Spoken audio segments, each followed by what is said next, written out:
moche pour Noël. Il a tellement de succès qu'une journée du pull moche a été créée, c'est demain, et certains magasins sont en rupture de stock. À Reims, David Caldas, Isabelle Greffon. Depuis quelques semaines, vous n'avez pu y échapper.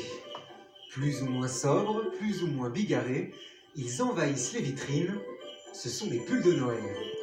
Dans cette boutique de Reims, par exemple, Jackie, 65 ans, a eu un coup de foudre pour cette création, disons, particulière. Waouh! Ça va, la style de chou qui est serré là, c'est au niveau de la ceinture. Ah, c'est beau là-dedans. Qu'est-ce qui vous a plu dans ce pull, dans cette Je pièce? vous l'ai déjà dit, c'est des petits scintillements là et puis les couleurs de Noël. Des clients à la recherche de vêtements ostensiblement kitsch, le magasin en voit tous les jours. Pour la gérante, les marques ne font que s'adapter à la demande. On a déjà un modèle qui est déjà en rupture.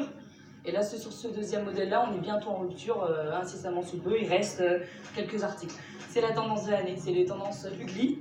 C'est le retour des articles qui ne se faisaient pas il y a quelques années. Cette année, ça plaît. Sur Internet, le choix est encore plus vaste. Des modèles de luxe facturés 900 €, au dessin animé, certains pulls sont une véritable agression pour notre rétine. Et le football n'y échappe pas. Comme plusieurs clubs de Ligue 1, le Stade de Reims vient de lancer son propre pull. Au marché de Noël, la pièce se vend autant que le maillot de l'équipe. Du L, il en reste 2. Du XL, il en reste 2. Il n'y a plus de triple XL. Depuis quelques années, il y a les pulls de Noël qui sont faits. C'est-à-dire le pull moche. Ils se mettent au diapason avec tout le monde.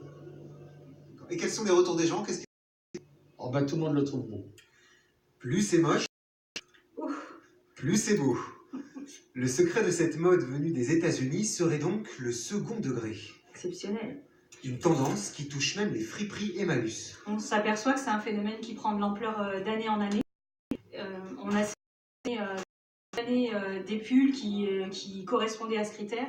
Ici, une quarantaine de pièces a été vendue en 2 semaines. Malheureusement pour nos grands-mères, c'est souvent des pulls tricotés avec des motifs un petit peu improbables et qu'on a du mal à mettre.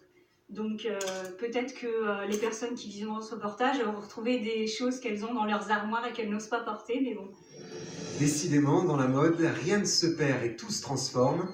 Avis aux fashion victimes, vous avez jusqu'au 21 décembre, date de la journée mondiale du pull moche.